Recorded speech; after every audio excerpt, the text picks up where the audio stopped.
Just remain standing, watch your step, and face the court, please. Please raise your right hand. Do you solemnly swear the testimony you're about to give in this hearing shall be the truth, the whole truth, and nothing but the truth, so help you God? I do. You may sit aside.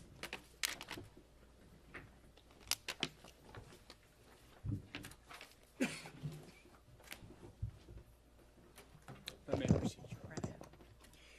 Morning, sir. Good morning. Could you please state your name for the record and spell your last name for the jury? Yes, my name is Michael Perry, last name Perry. What do you do for a living, sir? I do digital forensics for a company called Level Blue. Okay. And how long have you worked for that company in that role? Essentially 15 years through a number of acquisitions. Level Blue recently acquired Strauss Friedberg, who I worked for a number of years. All right. So you've been in your position for a number of years, essentially with the same company. The name has changed at the top of the header. Is that fair to say? That is. All right. Prior to that, what kind of experience did you have? Your Honor, Commonwealth would stipulate that this witness's credentials. All right, thank you. I'll I'm leave gonna- it to your discretion. Move along, thank you. So just quickly, prior, what was your experience to working for the company that ended up becoming Level Blue? I worked for Strauss Friedberg. Prior to that, Aon. Then Aon acquired Strauss Friedberg. Strauss Friedberg acquired Elysium Digital. So that was kind of the progression. But I held the same position. Okay. And before that, did you work as an investigator of any kind? I did. I worked for the Plymouth County Sheriff's Department as a digital evidence analyst. How long did you do that? It was about 5 years. Okay, so my math is correct, you've been analyzing digital evidence for about 20 years then? That's right. And do you have to undergo certain kinds of specialized training on how to do that? Yes. And I imagine if technology is developing, you have to kind of get retrained on that fairly often. Is that fair to say? That is fair to say. Right. Do you have any experience in dealing with digital data with regard to iPhones?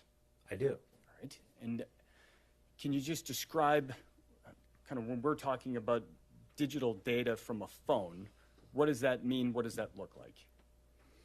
Digital data from a phone is, data stored on the phone is extracted out. So I have special tools, forensic tools, that I use to connect to the phone, pull all the data that I can from it, and then I load it into some applications to look at the data and find out what data is stored there. And, I can put together reports of data that might be relevant to a case. Okay. And so when you say data, what does that mean? So for a phone, it would include the things that you would use your phone for.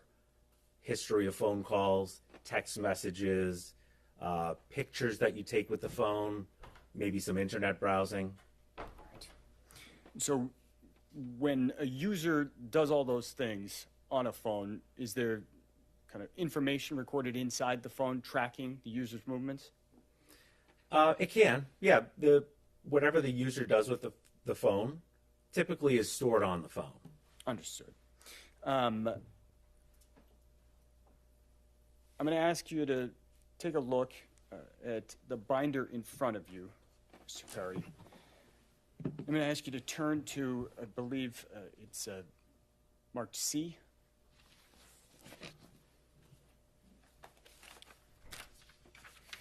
Okay. You see that front page there, it looks like it says Celebrate at the top right corner, is that correct? That's correct. All right. What are we looking at there in Exhibit 3? This is the first page of a report that I put together after preserving one of two of Mr. Diggs's phones. So this is the first page of one of those reports. All right.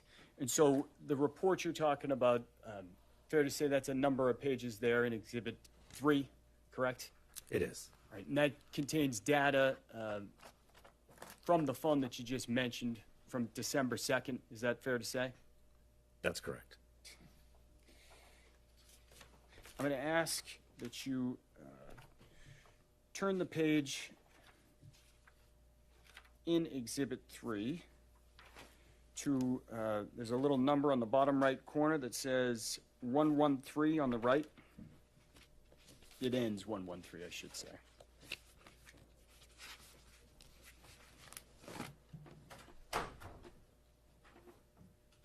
Okay. All right, so I want to kind of direct your attention here to the two messages in the middle of the page. The first begins, you will be paying me out for the season and the money you said you would give me for my business, and continues. Do you see that kind of blue bubble that we're looking at there? I do. All right. What are we seeing on the page here of the report when you see the blue bubble on the left and the green bubble on the right? So this is an exchange of messages from the two parties. And you might think like, oh, I know blue bubbles and green bubbles. That's familiar. Like blue bubble is an Apple iPhone and a green might be an Android. But in this case, it's just to distinguish between the two parties. So the color doesn't really mean much here in that both parties had iPhones. So these are all just iMessages. But the report is in conversation view. So it's meant to look like you're looking at a phone. And so, the owner of the phone, Mr. Diggs, is the messages on the right in green, and on the left, they're messages from Miss Adams and they're in blue. Okay. And fair to say, in terms of Mr. Diggs and Miss Adams specifically, that those are, you don't know Miss Adams, correct? I do not. You're just going off of the contact information in the phone and the cellular phone number on the page? That's correct. Please turn to the next page, ending 114. So, looking at this box on the top left corner of the box on the left, that page has a bubble that says, "In ruining that bitch life." Is that fair to say? Yes. All right. Up in the top left corner of that, there are two phone numbers. What are those two phone numbers? What's the significance of the data in the top left corner? They're it's the contact information for both parties that are in this conversation. So you have a from number. The stored contact name is Mila Chef. And then you have the to, which is the owner of the phone who's receiving the message. That's the numbers in the top left. Okay, and so would those be the two phones having the conversation in the iMessage chat? Yes. Kind of going down to the middle of the page, it indicates there's a time there that says 12/2/2025, 5:35:01 p.m. UTC +0. Can you explain what that means? Yes, that's the time stamp when the message was read. And UTC is it's a universal time coordinated, which just means universal time, which is the time basically in London at the time. And it's kind of like a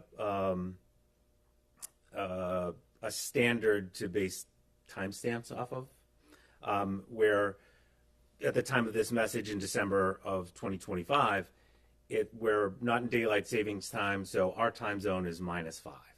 So Eastern is -5 from that UTC time. All right, so the UTC +0, you would need to subtract 5 to get to Eastern Standard? That's correct. All right, and so looking down at the bottom here of that same message, in the bottom right corner, it says 12/2/2025, 5:34, 43 seconds p.m. UTC +0. What's that? That's the time the message was delivered to the phone. And when you say the phone, that would be the user's phone?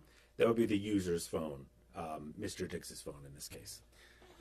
And again, the same calculation would apply. Is that fair to say? Yes. So that message was delivered to Mr. Diggs' phone at 12:34 p.m. Eastern Standard Time? That's correct. Looking at this box, the kind of corner, the bottom right corner we just talked about, you said that's when it was delivered to the phone, the user's phone. Is there any way any other way, I should say, for one of these blue boxes, one of these messages to appear in an iMessage chat?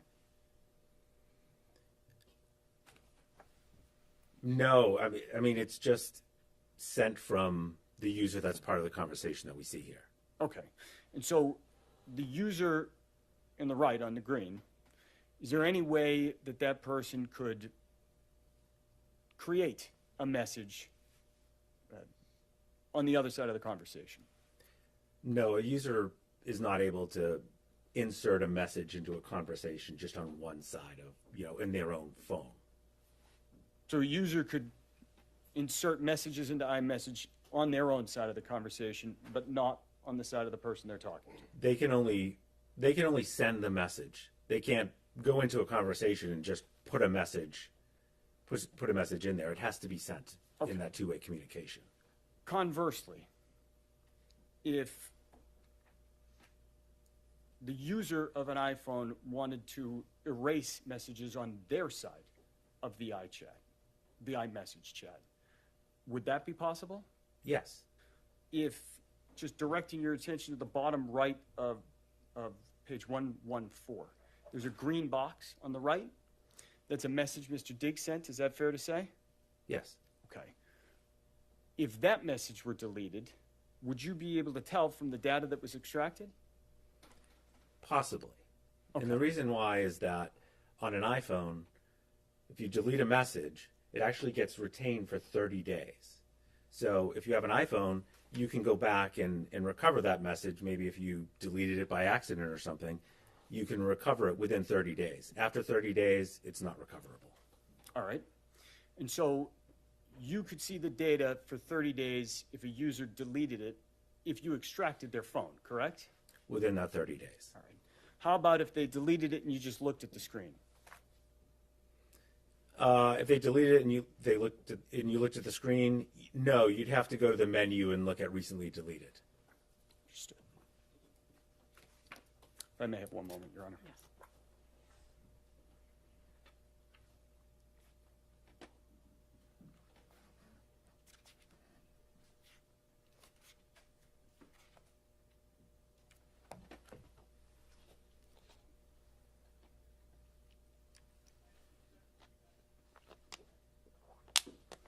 Just a few more questions, Judge. Apologies.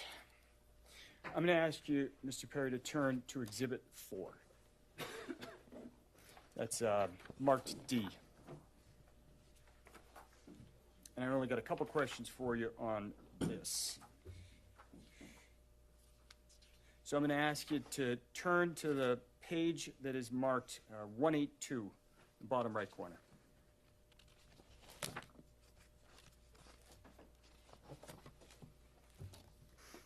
Okay.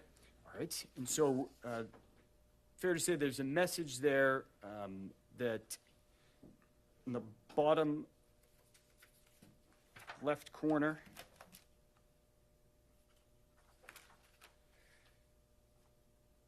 says, reacted to, all good. You know, I try not to make things bigger than what they are.